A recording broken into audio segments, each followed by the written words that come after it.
Halo, selamat sore teman-teman, sahabat Cakrawala Podcast. Ketemu lagi dengan saya Swadi Putra, host Cakrawala Podcast. Tempat kita ngobrolin apa aja, karena apa aja bisa kita obrolin. Teman-teman, kali ini saya mengundang satu orang bintang tamu yang nanti kita bakalan ngobrol tentang sesuatu yang mungkin sudah teman-teman lihat di belakang ini, salah satu bidang tugasnya beliau. Tanpa menunggu lama lagi, kita perkenalkan narasumber kita sudah hadir. Di sebelah saya ada Ibu Laksmi. Selamat datang Bu Laksmi di Cakrawala Podcast. Apa kabar Bu? Sehat? Sehat, tetap semangat. Oke, sehat, tetap semangat. Karena sudah sehat dan tetap semangat, mohon izin karena kita sudah berjarak, kita buka masker Bu ya. Silakan. Kita buka masker. Oke. Terima kasih Bu Laksmi sekali lagi sudah hadir di Cakrawala Podcast. Di sini saya mau ngobrol Bu tentang salah satu kegiatan yang saat ini saya lihat lagi berjalan atau berlangsung di Kota Denpasar. Tapi sebelumnya boleh dong saya minta ke Bu Laksmi untuk memperkenalkan diri. Boleh. Silakan Bu. Ya, hello everyone. Saya Laksmi Saraswati. Saat sekarang ini jabatan saya sebagai Kepala Bagian Kerjasama Setda Kota Denpasar, dan dalam hal ini tugas dan jabatan saya adalah memfasilitasi seluruh kerjasama daerah, yaitu baik dalam negeri, luar negeri, baik itu dengan kerjasama antar kota, kemudian antar negara, dan juga dengan pihak ketiga. Di samping itu juga kami memfasilitasi segala bentuk corporate social responsibility atau tanggung jawab sosial lingkungan, yaitu berkolaborasi dengan para organisasi, kelompok, perorangan, ataupun perusahaan, BUMN, ataupun BUMD. Oke, wah komplit sekali. Tepuk tangan dulu untuk narasumber kita kan. Baik, terima kasih Bu Laksmi. Sebenarnya saya cuman mau perkenalan tapi sudah komplit ya dijelaskan semua. Nggak apa-apa, keren. Narasumber kita Ibu Laksmi, beliau tadi sudah menjelaskan menjabat sebagai Kepala Bagian Kerjasama di Sekretariat Daerah Kota Denpasar. Nah hari ini Bu Laksmi kita mau ngobrol nih. Boleh. Seputar bidang tugas Bu Laksmi, yaitu mengenai CSR dan kerjasama luar negeri. Boleh Bu?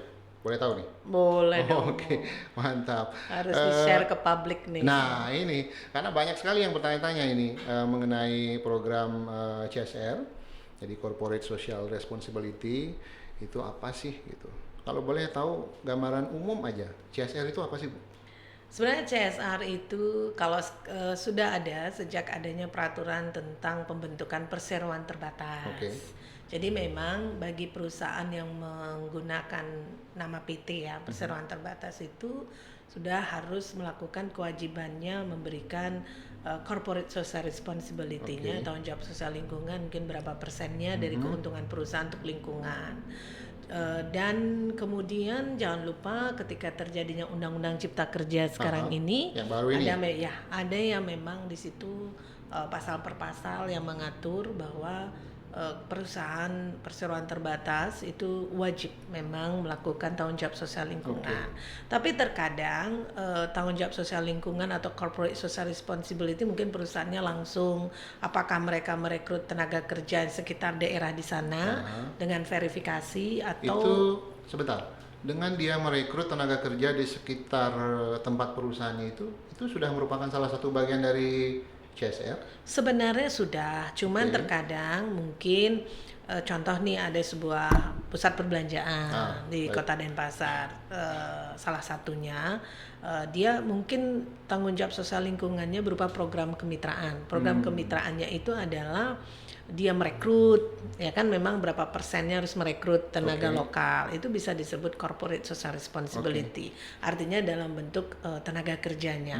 Tetapi ada juga yang mungkin setiap event desa atau banjar di sekitaran di sana memiliki event, mungkin bantuan ogoh-ogoh atau HUT Kemerdekaan Republik Indonesia atau apalah event, iya, cuman itu sekarang harus tercatat. Dan tercatat dalam artian kebetulan saya dihubungkan oleh dinas PTPSP kita bahwa dari ini ada satu ketentuan dari BKPM bahwa sejauh mana perusahaan-perusahaan ini sudah melakukan tanggung jawab sosial lingkungannya.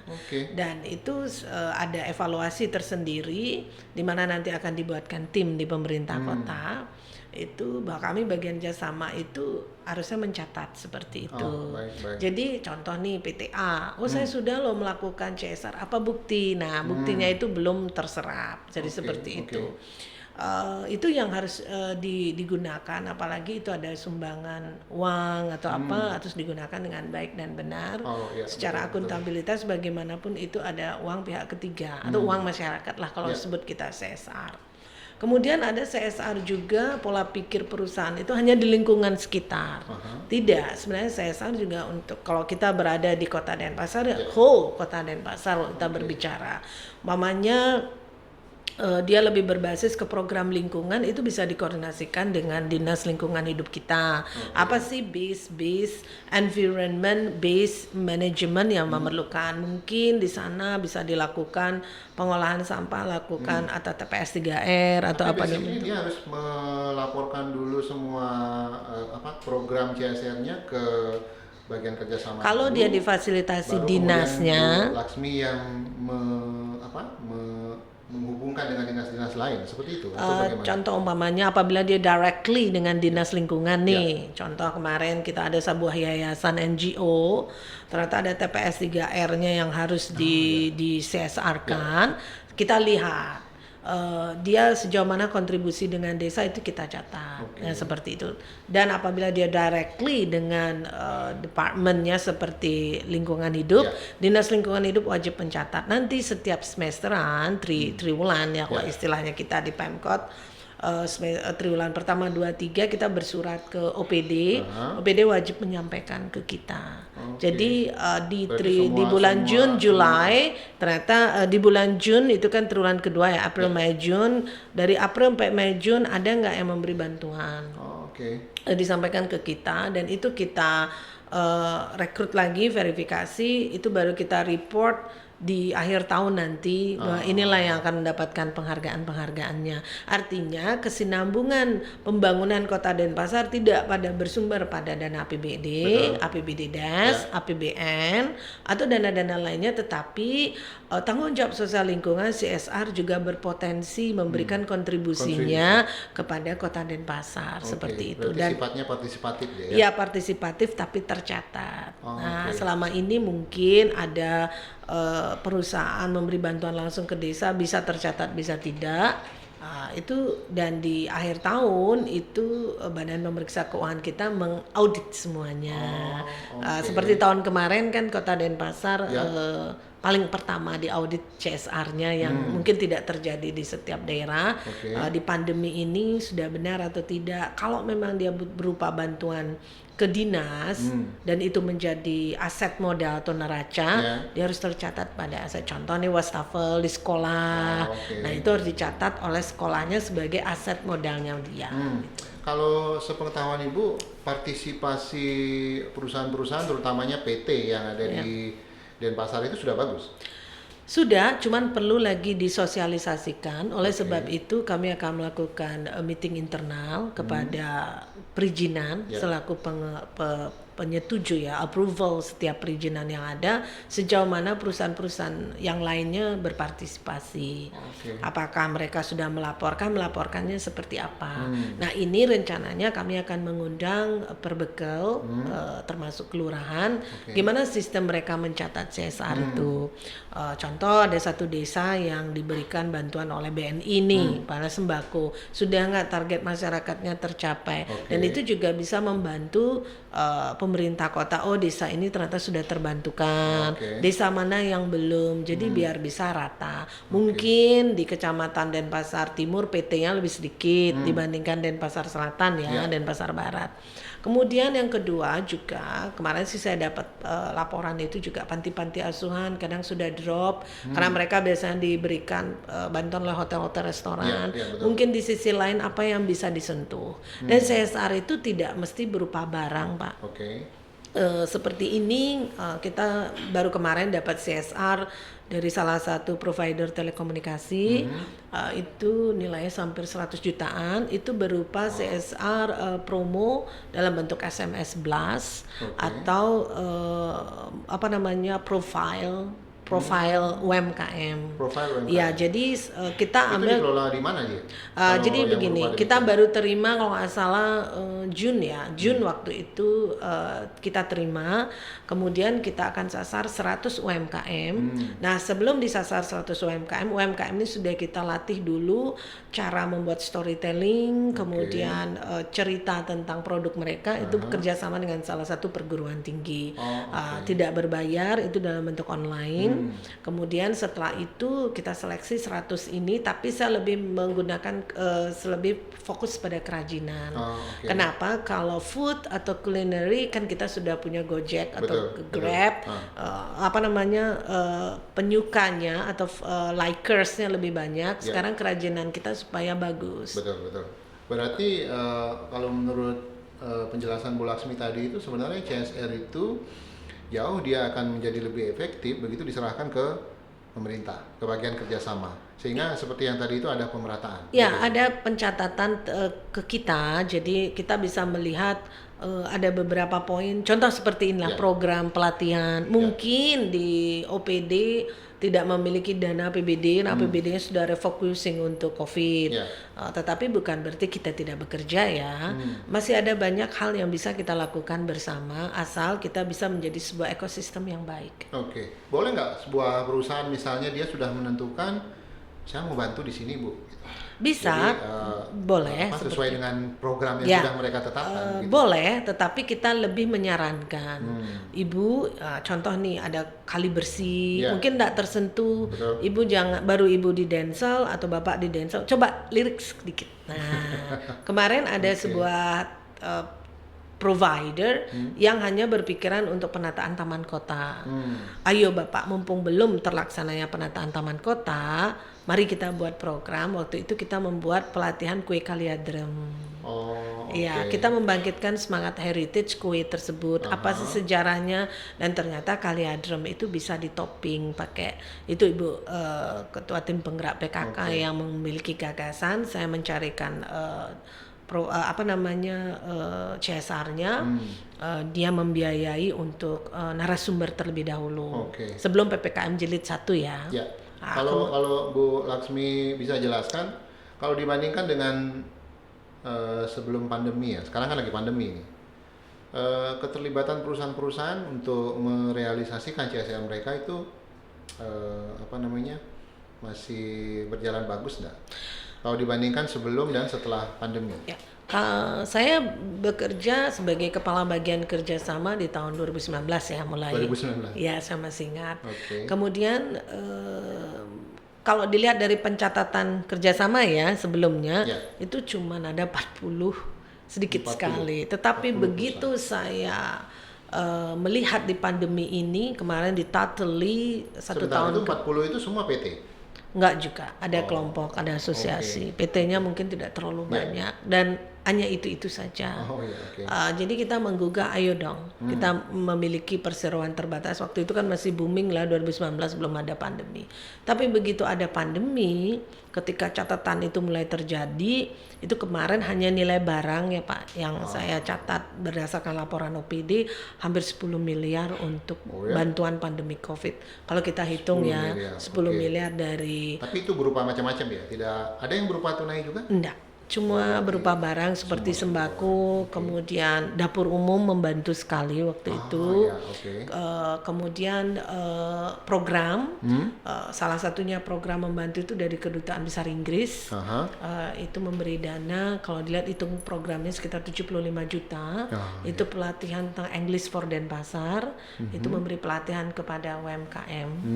Kemudian guru-guru non ASN. Kalau ASN sudah dibiayai APBD, tapi kita bekerja sama dengan Cambridge University. Keren sekali. Jadi guru-guru itu juga diajarkan untuk learning lebih enjoy, untuk tidak kaku di dalam berbahasa Inggris, karena berbahasa Inggris kan harus enjoy ya. Pesertanya banyak nggak waktu itu? Banyak. Dari Dan guru-guru? kalau guru-guru yang ASN diverifikasi lagi. Oh, oke. Akhirnya terpilih 25. 25? Iya, sedangkan non ASN banyak guru-guru yang bukan ASN. Akhirnya dibiayai oleh Kedutaan Besar Inggris waktu itu, dan di launch Februari 2020 sebelum COVID. Waktu iya, itu oke. HUT Kota Denpasar, Pak Dubes Inggris Owen Jenkins waktu itu juga berbicara dan oke. menawarkan bentuk kerjasama. Jadi banyak hal. Kemudian Kedutaan Besar Inggris juga memfasilitasi dengan Universitas Sussex yang merupakan Universitas Kerjaan Inggris untuk mendatangkan dalam bentuk online Profesor Ian. Itu difasilitasi oleh UNUD Fakultas Ekonomi dan Bisnis untuk berbicara tentang teknologi dan informasi startup-nya. Saya potong dulu. Nanti masalah kerjasama dengan luar negeri kita masuk di sesi berikutnya ya.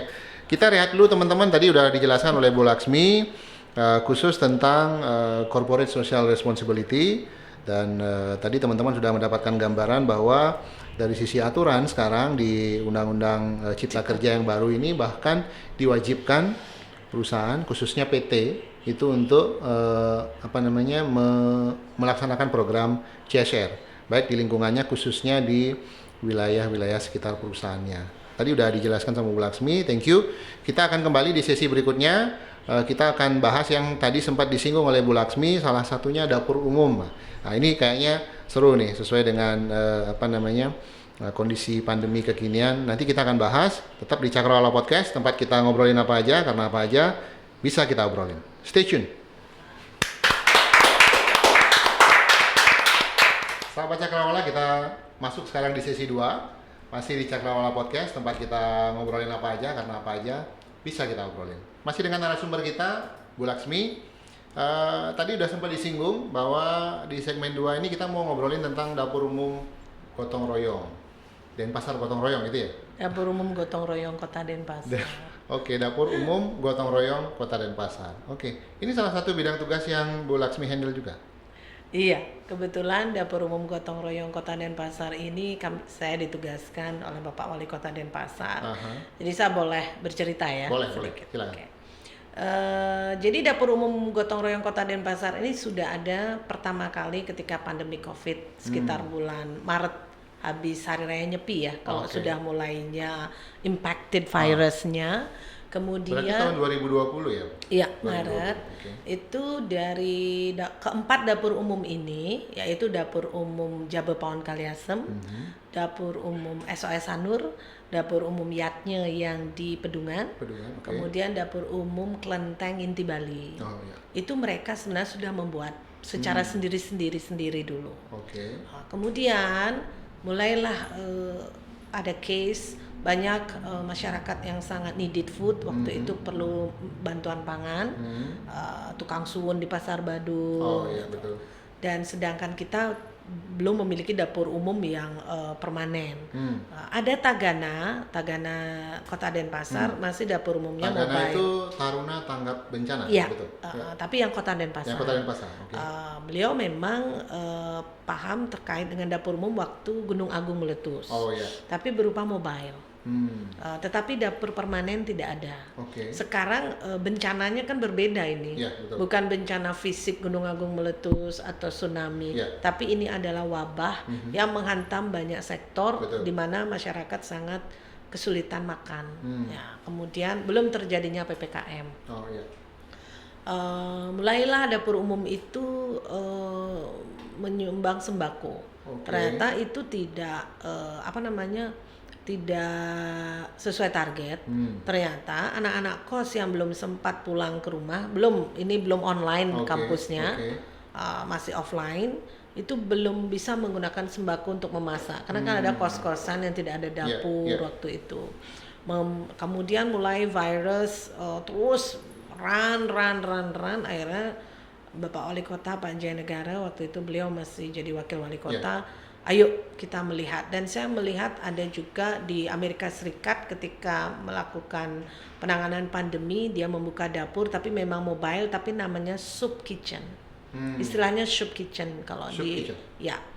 Kemudian saya dikirim oleh teman yang kebetulan kita ada melakukan MOU dengan Afrika Selatan. Dia mengirimkan juga antrean itu seperti apa. Tetapi masyarakat membuat dapur umum itu mereka yang langsung mengambil sendiri, tidak diambilkan untuk mencegah touching ya, sentuhan-sentuhan itu waktu pertama COVID. Masih mencari celah gimana. Nah, akhirnya kita membuat grup dapur umum ini menjadi 4 dengan tagline One Hand for One Life. Satu uluran tangan untuk satu kehidupan. Ya. Itu karena tidak mungkin kita menggunakan APBD, APBN, namanya juga bencana. Akhirnya kita berkolaborasi dengan Corporate Social Responsibility. CSR lagi. Ya, akhirnya masing-masing dapur umum ini, private dapur umum ini yang kita bilang memiliki relawan sendiri-sendiri. Relawan sendiri-sendiri, mereka yang langsung datang ke pelosok-pelosok rumah, yang mana yang belum memiliki kebutuhan pangan. Ini relawan ini terbentuk dengan sendirinya. Dengan sendirinya. Akibat adanya dapur umum yang masing-masing dapur umum punya. Contoh, kalau yang di dapur umumnya sendiri yang bertanggung jawab di situ tetap pemerintah kota. Kalau pemerintah kota hanya mengawasi, memantau sejauh mana dapur umum ini. Akhirnya kita kolaborasikan menjadi 4. Pertama waktu itu dapur umum SOS membantu para nelayan dengan sembakonya. Waktu awal-awal itu nelayan berapa kelompok, kemudian dari segi pengangkutan kita minta tolong, kemudian dapur umum Yatnya sudah mulai, hotel waktu itu belum tutup semua, tetapi para musisi sudah mulai ada pengurangan job. Tidak semua para musisi bisa membuka usaha memasak atau apa ya. Kemudian dapur umum Yatnya relawannya kebetulan para musisi, kami juga satu organize. Mereka base-nya di mana? Yang dapur Yatnya? Di Pedungan, di dekat Pasar Pitik. Itu masyarakat sih, warga di sana yang memang punya niat untuk membantu waktu itu. Kemudian dapur inti Bali ya langsung waktu itu masih membagi nasi di jalan-jalan.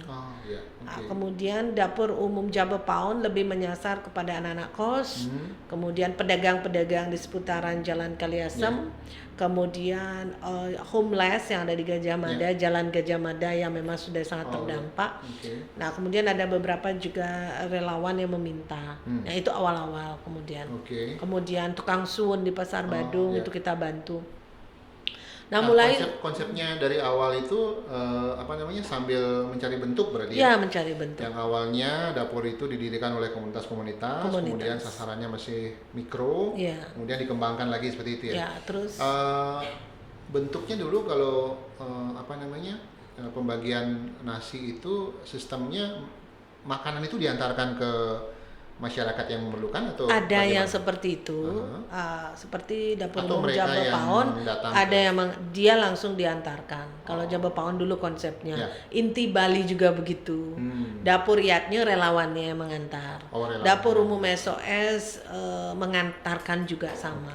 Itu awal ya Pak ya. Namanya juga masih mencari pola seperti apa. Kemudian pelan-pelan mulai yang isolasi mandiri. Waktu itu mungkin viewers ya, everyone bisa tahu ketika ada pembatasan kegiatan masyarakat begitu mereka isoma di satu gang ditutup. Sembako belum ada.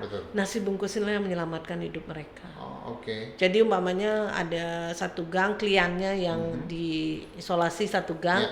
Untuk kebutuhan diberikan Pak, seperti Padang Sambian Klot waktu itu, kemudian pemecutan kaje ketika kasus pedagang ikannya ya Pak ya, kan itu harus disteril, itu sembako kan belum ada waktu itu, nasi bungkusnya bisa, akhirnya kita membentuk pola dibagi, tidak mungkin dapur umum satu yang memadai available untuk menyediakan, tidak mungkin, dibagi Pak. Di samping itu dapur umum yang lain sudah memiliki target-targetnya. Contoh di Jalan Nusa Indah lewat Pak Camatnya atau kepala kelurahannya, di sini ada yang terdampak pemukiman kumuh. Sekaligus sosialisasi prokes Pak. Waktu itu sekarang pola yang dilakukan itu dengan melibatkan pemerintah sampai di tingkat bawah. Kemudian mereka mencari data seperti itu. Kemudian data itu mereka laporkan ke dapur umum sehingga ketahuan jumlahnya. Kira-kira Ya, seperti itu. Contoh kemarin yang di pemecutan Kaje yang setahun lalu nih untuk menyembuhkan mereka kan ini. Masih mencari pola BLT, BST apalah namanya itu udah ininya nasi bungkusnya Pak. Nah itu yang masih diganggang ya. Kemudian mulai lagi terpola Pak. Akhirnya setelah ada sembako bagi yang isoma, kita merubah segmen. Ternyata sosialisasi prokes masih banyak yang kurang. Kami di bagian kerjasama akhirnya bekerja sama dengan Forum Perbekal Desa Lurah. Jadi 3 kali putaran kami membagi nasi yang mana dianggap desa atau lurahnya yang sangat memerlukan. Contoh mungkin di Ubung ya, di Ubung Kaje itu yang pernah kena flu burung, yang kondisinya itu dikumpulkan sekaligus disosialisasikan. Berapa jumlah di sana? 400 drop nasi perwakilan. Kemudian sampai 3 kali putaran desa kita mulai ke subak-subak Pak. Petani-petani kita sasar. Sambil kita pembagian masker. Itu kerjasama sama Brimob Pak. Jadi Brimob yang mengawasi dengan mobilnya, langsung kita merespon. Kemudian masih mungkin di satu tempat yang dibagi tidak di jalanan, walaupun ada beberapa tempat yang masih di pinggir jalan, tetapi itu sangat membahayakan memang. Orang mengerim, orang berkerumun, itu pola yang kemarin. Nah betul. kemudian Saya perhatikan juga mungkin justru kalau pola membagikan di jalan, ya namanya kita juga masih mencari pola. Satu sisi selain dia agak berbahaya karena di jalan raya, tentu kalau saya lihat sih juga agak kurang tepat sasaran. Iya betul, karena orangnya karena tidak berdasarkan data. Ya betul, kita kan nggak tahu dia pulang kerja padahal masih bisa makan. Mulailah kita menyasar kerjasama dengan Dinas Perkim yang menangani pemukiman kumuh. Satu putaran itu ke pemukiman kumuh. Iya, satu putarannya pemukiman kumuh. Kemudian Jabopaon tetap berjalan, dapur umumnya, SOS juga berjalan, Inti Bali juga, itu pola 1 tahun. Nah mulailah pola tahun 2021 COVID melandai ya. Dapur umum pun targetnya melandai. Sempat. Nah mulailah ada vaksin. Nah mulai dihidupkan kembali nih Pak dapur umumnya. Lagi karena kami harus membiayai tenaga vaksin untuk makan, terutama yang pertama adalah di Green Zone. Green Zone Sanur. Keempat dapur umum lah yang berkolaborasi selama 2 minggu untuk vaksin pertama AstraZeneca. Iya, betul. Waktu itu karena pendanaan belum ada. Jadi dapur umumnya yang berkolaborasi. Nah kemudian Green Zone selesai, mulailah ada vaksin di masing-masing desa. Tidak mungkin punya dana. Karena kan kondisi sudah semakin lemah untuk ekonomi. Dapur umum dibangkitkan kembali. Nah mulai efek sebentar sebelum PPKM jilid 1 itu melandai lagi, tidak terlalu. Tetapi para musisi sudah sangat terdampak. Dapur Riyadnya lah yang bergerak dengan relawan. Mereka relawannya memiliki para musiciansnya itu, saya masih ingat. Kemudian ngendorse acara, para musisi mengendorse acara untuk musisi makan apa dipakai dapur umum Yatnya yang bergerak waktu itu. Dapur umum Jabopaon ya bergerak sesuai targetnya, tapi melandai, semua melandai. Kalau di Jabopaon sendiri yang menghandle kegiatan di situ relawan juga? Semua relawan juga. Relawannya bergabung. Nah kita juga tidak bisa melepas diri dari Tagana. Tagana terus mencari sisi kehidupan yang lemah di mana masyarakat yang perlu makan. Panti asuhan. Kemudian ada yayasan-yayasan yang memang sangat terdampak masyarakatnya. Tapi Forum Desa Lurah ini membantu kami sekali. Kemudian kita memasuki PPKM jilid 1. Mulai terdampak lagi lebih. Nah, mulailah di situ Bapak Wali Kota, ayo lagi dibangkitkan. Jadi kalau ada mungkin mohon maaf ada yang berkomen kenapa pemerintah baru melek, saya ada baca di media sosial itu salah. Sebenarnya seperti cerita saya tadi, kita sudah ada Maret 2020. Mulailah dapur umum itu 2020 masuk pada kategori PKM, ingat? Mei. Nah, dimasukkan dapur umum itu. Sambil kita tata cara mereka berbaris yang rapi untuk dari Banjar ke Banjar. Kebetulan ya turun langsung saya. Banjar ke Banjar. Nah, mulailah beberapa mungkin COVID banyak, ini kita agak mengurangi untuk turun. Mulailah kita menggunakan Tagana. Tagana untuk menyalurkan. Berarti sistem distribusi ya, sistem distribusi, carikan tempat. SOS masih tetap dengan jalannya, ini dengan. Nah, Tagana itu ternyata juga merekrut relawan-relawan yang single fighter. Diajarkan mereka memasak di SOS Anur. Nah, kemudian direkrutlah menjadi satu teamwork. Kalau Tagana itu dia membagi diri di 4 dapur umum ini atau bagaimana? Iya, membagi diri. Umpamanya ada bantuan beras, kita melihat dapur ini belum dapat, Tagana yang mendistribusikan, Pak. Contoh kemarin dari Association Korea Selatan, Bali Association South Korea itu membagi 6,6 ton beras. Selain untuk yang isoma, itu distribusikan ke 4 dapur umum ini. Dibagi mungkin 25 sak dulu. Itu di masa sekarang ini yang khususnya bulan dari dari bulan lalu lah sampai bulan Juli sampai Agustus ini kan kita peningkatan kasus kan luar biasa ini. Nah, kemudian isolasi mandiri juga sudah mulai menyasar hotel kalau tidak salah. Nah, itu juga dibantu dapur umum? Tidak. Yang itu sudah dibiayai oleh pemerintah. Yang dibantu oleh dapur umum gotong royong ini yang lagi diblas oleh Pak Wali Kota, itu membantu mama masyarakat yang memerlukan sekali. Artinya tidak lagi kalau ke tenaga vaksin mereka sudah dapat. Kalau seumpamanya ada masyarakat yang mereka sudah terdampak tapi belum pernah mendapatkan bantuan dari dapur umum ini, bisa nggak mereka langsung datang ke sana? Ada, kemarin begitu diblas Pak Wali Kota, kalau nggak salah 1 Agustus ya. 1 Agustus, Antrean itu panjang. Kita data dan dia menulis sendiri, bahkan ada yang bawa surat dari kelurahan. Ada persyaratan yang harus dibawa nggak? Enggak, karena mereka kan belum tahu. Kita tanya, Bapak Ibu dari mana asal, Bapak Ibu sudah dapat bantuan belum? Nah, apabila dia regularly, dia bawa suratnya dari kelurahan. Kan wajar lah, berarti kelurahan ini belum. Mungkin itu nanti dinas sosial sebagai catatan dia harus membantu wilayah itu. Mungkin tidak lagi nasi tetapi sembako. Apakah sembako itu boleh dibiayai diberi APBD atau CSR? Karena CSR ini juga ada untuk sembako juga. Mungkin itu karena ada kan, kalau administrasi kita paham kan, tidak apa yang terdampak. Mungkin dia nggak masuk BLT, nggak masuk BST, mungkin dia KTP Denpasar, tetapi apakah dia domisili atau KTP luar cuma domisili, kan tidak mungkin diberikan bantuan kecuali CSR-nya yang digunakan. Itulah peranan CSR itu tercatat, terketuk dia. Nah, seperti inilah hal-hal seperti ini. Tapi kita nggak monoton sembako ya Pak. Artinya ada yang bisa ke dapur umum, nah seperti itu. Nah, misalnya Bu, Denpasar ini kalau kita tahu kan merupakan pusat transisinya berbagai kalangan masyarakat yang datang dari kabupaten-kabupaten yang bertetangga.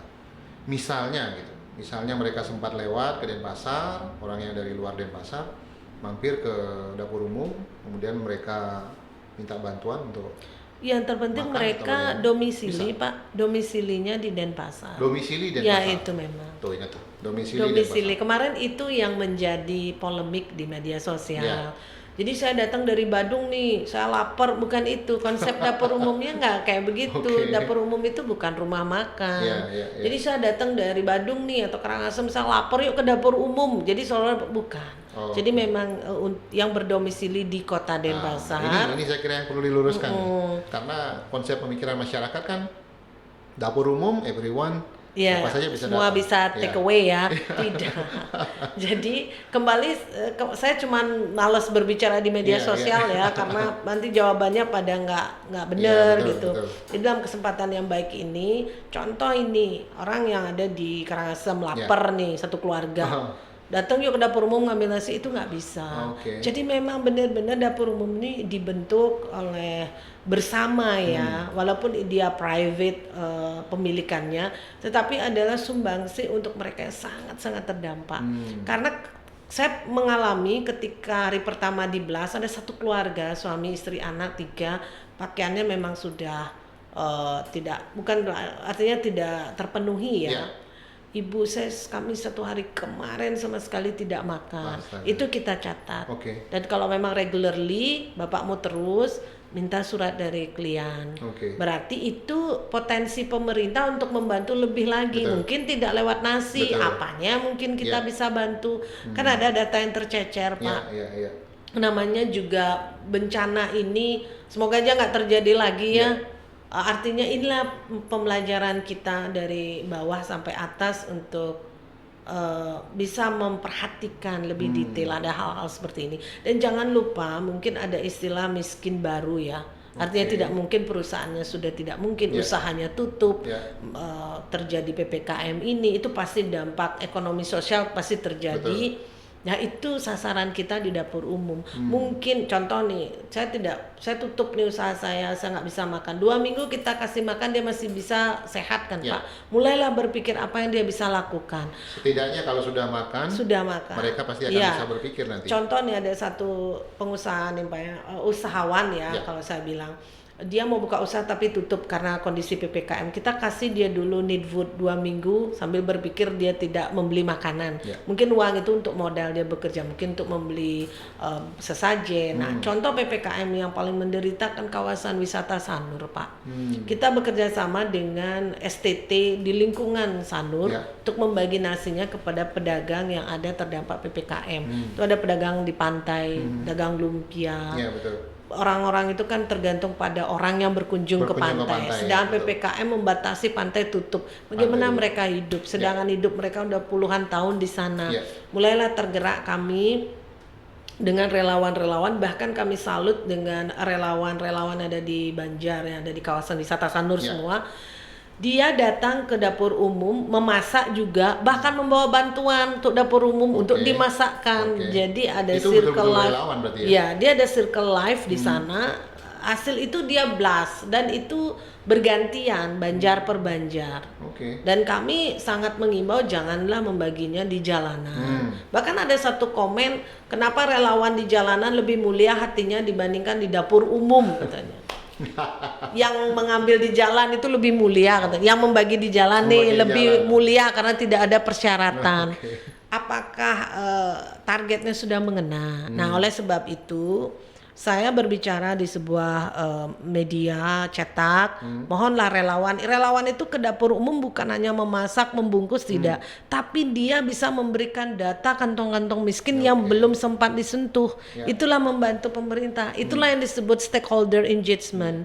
Stakeholders itu tidak berupa institusi tapi perorangan ini. Nah, kemarin ada dari Kertapetasikan datang.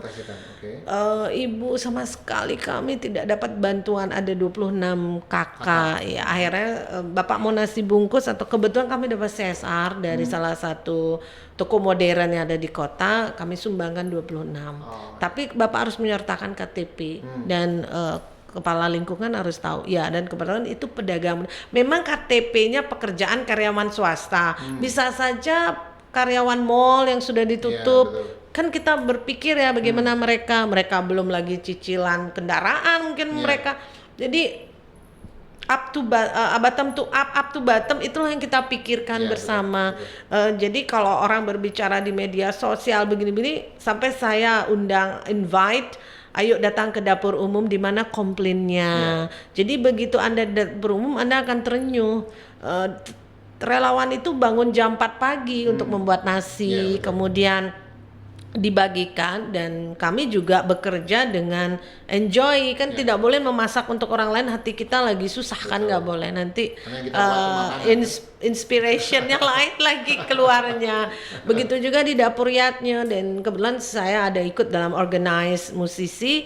Mereka memang sangat terdampak, tidak bisa main dan tidak bisa dipaksa musisi itu berjualan pisang goreng kan untuk menghidupi di itu. Nah, relawan, dan itu juga kita mintakan, artinya banjar-banjar STT-nya bergerak, tapi janganlah kerumunan. Bahkan ada yang kami lihat, ada yang sekedar membagi 10 bungkus selfie, klik, yang penting udah selesai. Bukan itu loh maksudnya. Tetapi ya itu kan terserah mereka ya. Betul. Apakah ini ikut-ikutan atau bagaimana. Tapi kami garis bawahi, ada satu medsos yang berbicara dapur umum itu seperti perbedaan suku, ras, dan agama. Oh tidak. Saya sempat dengar itu. Ya, saya jawab, oh tidak. Kenapa? Ketika terjadi kebakaran di kompleks pemulung, Bapak masih ingat yang di Renon, ya. Itu dapur umum 4 dapur umum ini loh yang membiayai mereka selama 3 minggu dan saya sendiri selaku koordinator ikut bersama Babinsa sama kepala desa itu ada yang bahkan ada lagi yang mengaku dari yayasan saya tidak tahu yayasan apa mengaku untuk membantu. Ternyata setelah tercatat hari H dia nggak datang bawa bantuan, sedangkan para pemulung itu scavengers itu harus makan. Akhirnya saya bilang gini, udahlah Pak, ini cerita saya loh Pak, saya ambil alih aja deh. Jadi setiap hari saya harus berpikir untuk membagi 4 dapur ini. Yatnya berapa, SOS berapa. Nah mulai walaupun mereka sudah ada sembako yang dibagikan, mungkin di jam-jam malam mereka bisa memasak dari dapur mereka sendiri buat untuk, kan itu dibagi 2 kelompok tuh Pak. Itu 3 minggu. Selama 3 minggu. 3 minggu dapur umum itu, sedangkan para pemulung itu maaf tidak ada orang Hindunya, kebanyakan tidak orang Hindu. Jadi di mananya perbedaan suku, ras dan agama. Itu pertama. Itu sudah terjawab belum? Sudah terjawab. Jadi saya malas jawab di media sosial aja. Aduh, ini kok. Kita jawab dengan data dan fakta. Iya. Terus yang kedua ada kebakaran di Sesetan. Itu di kelompok nelayan. Itu Muslim. Itu kita bantu. Nah, kebetulan mereka hari itu bantu nasi sudah, tapi mereka meminta sembako biar mereka yang membuat dapur karena besoknya raya Nyepi. Yang kemarin Maret ini kan tidak mungkin dapur umum kita buka. Ada dapur Yatnya Sabtu itu membantu dulu. Nah, setelah itu mereka mulai memasak sendiri. Jadi itu data. Kemudian banyak kok kalau dibilang, nah kita juga masuk ke pelosok-pelosok pemukiman kumuh, itu ada Muslim, ada Christians, kemudian ada Hindu, ada Buddha, itu bagaimana?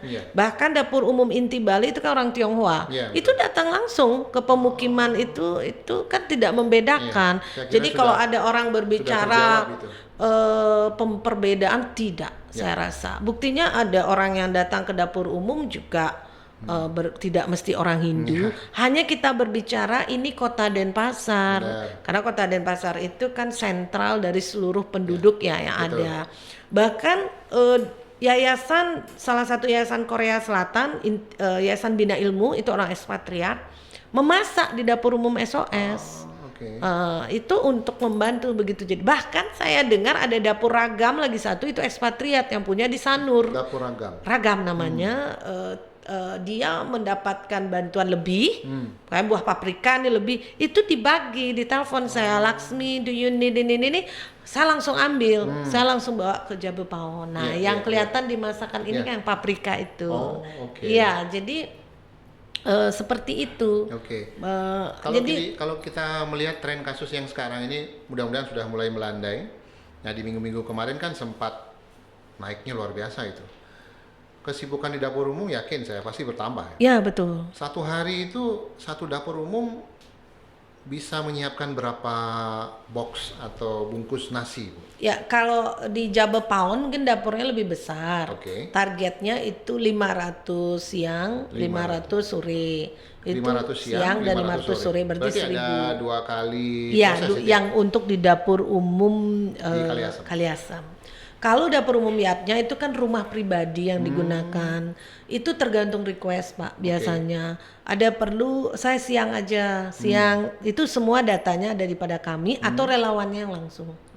Ya bisa sampai 200-300. Bahkan dapur Yatnya juga memenuhi kebutuhan orang upacara. Mungkin di sana Pak tolong bantu kami untuk pecalang, kami tidak punya, mungkin seperti itu kekurangannya. Itu kan keikhlasan dari dapur ya, kita tidak boleh mempressure seperti itu. Kemudian teman-teman yang membantu di dapur umum itu mereka bekerjanya penuh atau memang ada yang mengganti kemudian pakai shift? Di shifting. Karena kita harus menjaga jarak. Jadi saya sedikit menjawab, ada di media sosial, begitu kita berbicara dapur umum gotong royong, ada yang menanyakan berarti berkerumun dong. Jadi kembali lagi dong, kita ketika belajar tentang Pancasila, Indonesia dari TK ya sampai sudah besar, kita diajarkan tentang gotong royong. Betul. Gotong royong itu kan bukan berkerumun. Iya. Gotong royong itu bahu membahu, Betul. saling peduli, bukan berkerumun gotong royong. Karena konsepnya bicara gotong Iya, royong itu orang kerja bakti di pinggir. Iya, Di persis. pinggir Kalau jalan. orang sudah ngomongin gotong royong, kerja bakti, membersihkan got, membersihkan sampah, Iya, tentu banyak orang. Iya, kalau dapur umum gotong royong sekarang istilah gotong royong kan tidak boleh sempit ya. Iya, betul. Harus widely Konsep kita gotong berpikir. royongnya, Kita harus knowledge, kita harus berpikir yang bagus bahwa jangan kita dikunci pikiran, gotong royong tuh pasti kerumunan. Ya kalau bersih satu desa, ya betul. satu warga turun semua. Ini kan kita batasin, ada 20 relawan Oke. sore dan siang dan kita atur itu. Ada ibu-ibu tim penggerak PKK, Ibu Dharma Wanita mungkin berapa, OPD yang mau datang silakan, tapi sebelumnya request dulu. Saya mau membantu, yang mungkin itu yang dikurangi. Kalau personal pun misalnya dia punya kemampuan memasak, dia boleh datang ke sana, Bu? Kalau memasak itu kemarin kami agak riskan, itu harus swab dulu. Jadi saya garis bawahi ya, untuk menjadi relawan di dapur umum membungkus itu harus swab, ada tidak di tempat memasaknya. Khusus untuk Ya, yang karena memasak. dia memasak. Ya, Ya, jadi harus diswab dulu. Tapi kalau untuk yang membantu membungkus, Itu prepare, ya, itu- yang penting kan dia sehat, Ya, Pak, betul. artinya. Nah, kemudian membungkus pun pakai prokes kan, ada pakai plastik, Ya, kemudian sarung dan tangan. itu jaga jarak dan tidak boleh sembarangan. Artinya kalau kita sudah melihat keramaian itu kita tidak ikut, mungkin kita ikut mewrappingnya kotaknya atau menyiapkan yang lain atau membersihkan apa-apa. Tagana udah siap dia dengan relawan-relawan yang saya bilang single rider, itu pun dibagi karena di dapur umum SOS juga memerlukan. Ya, ya. Jadi 4 ini sudah ini. Umpamanya contoh nih Pak, ada yang menyumbang tapi tidak bisa menjemput sumbangannya nih. Kadang-kadang saya yang turun langsung. Kemarin di kolam pancing itu ada ibu-ibu warga negara warga di sana, sampai ya kita ikut ngambilin, dia sudah memesan di toko itu bawang, kita yang menghitung bagi 4, 5 kilo dibagi 1,5 lah seperti itu langsung saya drop ke dapur-dapurnya. Oke. Kemudian ada yang minta diantar berasnya, Tagana mengambil. Jadi kita kolaborasi. Ya, ya. Jadi ini bukan miliknya bagian kerjasama, tapi ini adalah ekosistem. Ya. Jadi seperti itu. Oke. Kalau kita lihat memang pandemi ini memunculkan empati yang Iya. beragam ya. Ada sesuatu Iya, yang berbeda. Sesuatu yang berbeda. Memang rasa kemanusiaan itu tumbuh. Tapi memang kita tidak pungkiri yang namanya netizen pendapatnya pasti macam-macam kan. Dalam kesempatan ini mungkin kita bisa klarifikasi itu. Nah terus kemudian Bu, khusus untuk dapur umum yang ada di Kota Denpasar ini, yang 4 ini, itu berarti murni tidak memakai dana APBD? Tidak sama sekali. Luar biasa ya. Tidak sama Di satu sekali. sisi APBD yang sudah sekian kali mengalami refocusing, di mana ya sudah semakin menciut dan harus difokuskan ke penanganan kesehatan. Berarti kita bersyukur sekali kelompok masyarakat, perseorangan, organisasi swasta itu sudah bahu-membahu ya. Ya, itu yang disebut gotong royong. Luar biasa. Jadi ada relawan yang melihat, ada bahkan yang saya salut dari Jimbaran, ibu berapa petugas relawan semua. Kalau ini segini, dia bawa puding untuk vitaminnya. Bahkan saya Untuk relawannya. ada klinik yang dengan rela melakukan antigen tanpa dibayar. Ada juga ya, seperti Ada. itu? Oke. Bahkan dia klinik kesehatan menyumbang telur, beras. Ibu apalagi kebetulan pengusaha-pengusaha saya banyak di behind klinik. Oke. Saya request ini kebetulan kita perlu ikan untuk nutrisi Ya, gitu. ya. Seperti itu, Pak. Jadi menu varian dapur umum bervariasi. Mungkin kayak kemarin sore fuyung hai telur aja, tapi itu sehat. Iya, betul. Bahkan ada nasi goreng isi telur. Oke. Kalau saya melihatnya lapar. Terus yang di dapur Riyadnya dia pakai sisit ayam, tempe. Oke. Kalau inti Bali vegetarian dia, tapi bumbunya diracik benar-benar. Ya. Oke. Keren sekali teman-teman. Tadi udah banyak diklarifikasi oleh Bu Laksmi bahwa dapur umum itu apa sih sebenarnya? Saya kira Satu teman-teman catatan juga. saya lupa Pak, Ya, Ombudsman pun sudah datang. Ombudsman. Ya, sudah melihat tahun lalu. Oke. Ombudsman sudah menilai ini adalah best practice tanpa menggunakan APBD, APBN. Beliau langsung Penilaiannya bagaimana, Bu? bagus, bahkan beliau ikut membagikan. Waktu I itu see. di Sanur, di Intaran setahun lalu, bahkan mengunjungi dapur umum yang di SOS Sanur, Cabe Paon, dan yang di Kelenteng. Oke. Sudah. Oke, melihat hal itu, kira-kira menurut Ibu, karena Denpasar sudah memulai lebih dulu ya, program ini kira-kira worth Sistem dilanjutkan? kami berharap ini masuk pada desa tanggap bencana. Desa Tanggap bencana. Jika semua desa atau kecamatan ada 2 atau 3 desa atau 4 desa memiliki dapur umum sendiri-sendiri dengan tanpa APBD, DES, APBN, APBD, saya rasa bagus karena lebih kan efektif seperti itu ada separate itu penyebarannya tidak. Jadi virus ini kan separate ya, tidak berkelompok di dalam satu pintu 4 dapur ini. Contoh dapur Yatnya itu di Densel, SOS Sanur Densel, Inti Bali Densel, sedangkan Kaliasem Denut, Dentimnya yang kasihan, tapi dianggap ini. Nah, sekarang kalau setiap desa memiliki di Dentim belum ada dapur umum, tapi distribusi sudah sampai di situ, Bu? Sampai. Yang namanya juga kita masih mencari pola, mencari bentuk. Kan yang membutuhkan makanan kita bagi nih, contohnya kayak ada beberapa yang memang kawasan yang kemarin ke Siman Kertelangu kan Dentim juga betul. Kita bagi ke pantai-pantai itu. Tahun lalu saya masih ingat sambil melihat bagaimana orang sudah kebetulan Brimob juga mau melihat prokes, pakai masker nggak disampaikan. Waktu itu setahun lalu kan mau orang mau pakai masker aja repotnya minta ampun kan, tapi sekarang kayak orang mau pakai helm atau gimana wajib. gitu. Betul. Sesuatu yang sangat wajib. Baik. Hampir seimbang dengan handphone ya. Baik. Jadi ada yang belum dijelaskan tentang dapur umum? Apa sudah? Ini menjadi perhatian dunia sebenarnya. Saya lupa menyampaikan. Ketika beberapa kali saya berbicara konferensi dunia, karena sebelum nanti ke Sister City ya, Kota Denpasar ini kan banyak menjadi anggota. Satu anggota OWHC, kemudian menjadi anggota CityNet Asia Pasifik, kemudian ya ada yang menjadi anggota-anggota lainnya seperti Future City Summit. Itu mereka memang berbicara tentang pandemik.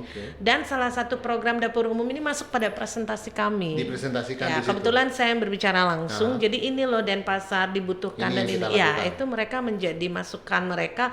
Oh, jadi people need food itu memang menjadi salah satu bagian. Jadi mereka tidak hanya berbicara sembako, tetapi pemerintah juga menggerakkan kemitraannya. Ya, betul. Jadi itu setiap kita berbicara tentang pandemik, dan nanti kebetulan tahun September ini Brisbane, kita juga menyampaikan ini. Jadi seperti itu. Dan menjadi poin daripada konferensi di situ. Respon luar negeri bagus karena mereka melihat dari komen-komen yang dia langsung ke saya, ini bagus sekali karena seperti di Future City Summit kita juga berbicara bagaimana pandemik ini yang merupakan sebuah challenge. Artinya kepedulian pemerintah kepada masyarakatnya kepada pemerintahnya, saling bahu-membahu, terutama swasta atau apa. Jadi tergerak bersama gitu. Jadi setiap ada orang mau menyumbang, sudah nggak ke dapur umum. Jadi mereka, nah kalau dapur umum itu kita lihat, oh yang ini sudah banyak, bisa Bapak menyumbang ini. Jadi terus sustainable dia, nggak beras melulu, tapi mungkin dia bisa berupa ikan. Jadi petani-petaninya kan dapat juga. Iya, betul. Itu seperti. Nah, baru saya mau tanya itu. Nah, sekarang di Denpasar kan masih ada beberapa juga kelompok tani, kemudian kelompok ternak, kemudian juga ada kelompok lele mungkin kan. Nah, kira-kira ada nggak keuntungan yang kira-kira bisa kita feedbackkan untuk petani kita terkait dengan adanya program dapur umum ini, Bu? Bisa, contoh banyak ada yang mau nyumbang beras, mungkin kita cunkan ke Dinas Ketahanan Pangan Pertanian agar mengambil berasnya pada petani. Hanya tinggal kemampuan stok aja. Kemudian yang kedua sayur, nah mungkin supaya traditional market kita bagus, mengambilnya biar di pasar-pasar rakyat. Ya, terus kalau kemarin juga ada changing ya, pertukaran. Lele ditaruh di dapur umum itu miliknya petani, panennya. Kemudian sayurnya. Nah, dapur umum SOS sudah mendapatkan bantuan petani, dikirim ke 3 dapur umum yang lain. Jadi mereka fulfillment, Pak. Jadi saling mengisi, tidak egois sendiri. Gitu. Jadi tadi usulan saya itu mungkin nanti Bu Laksmi begitu ada yang akan berencana untuk menyumbangkan sesuatu, mungkin bisa diarahkan, Bu. Bisa. Kemarin salah satu toko modern Alfamart sumbang. Ibu saya sumbang ini, Bapak kami perlu bumbu. Jadi jangan beras aja. Jadi beras dia nggak nyumbang, minyak, kecap, bumbu-bumbu lah untuk penyedap itu pasti. Biar nggak berasnya nanti rusak kan, karena seperti itu Pak. Jadi itu kita bagi 4, ada sayur, ada telur. Silakanlah masing-masing chef memvariankan itu semua. Itu. Kemudian yang terakhir nih, sebelum kita akhiri sesi 2 ini. Berarti harapan Bu Laksmi, dapur umum ini akan tetap standby dia selama pandemi ini ya? Ya, dan bisa menjadi desa tanggap bencana, Pak. Targetnya ke situ. Ya, memang harus seperti itu dan berarti ada kewajiban. Diperluas sehingga di masing-masing desa paling tidak ada juga. Ya, karena desa itu kan sudah memiliki corporate social responsibility-nya sendiri. Banyak perusahaan di desa itu. Kenapa tidak di moving up, digerakkan ke sana, pola pikirnya tidak satu tempat ini. Saya rasa dengan ini bahkan dapur umum ini siap menjadi co-chair untuk memberikan manage yang baik bagaimana untuk setiap desa memiliki. Saya rasa setiap desa memiliki potensi ekonominya masing-masing kok dengan tanggung jawab sosial lingkungan masing-masing perusahaan. Itu aja sih Pak. Keren teman-teman, kita udah masuk di akhir sesi 2. Kita udah mengupas habis apa itu dapur umum dan segala sesuatu di dalamnya. Bu Laksmi tadi sudah menjelaskan, keren banget. Nanti di sesi 3 tadi sudah kita singgung, di sesi 2 juga sempat disampaikan bahwa Denpasar juga melakukan kerjasama dengan luar negeri. Nah ini juga menarik kita kupas nanti di sesi berikutnya. Tetap di Cakrawala Podcast, tempat kita ngobrolin apa aja, karena apa aja bisa kita obrolin.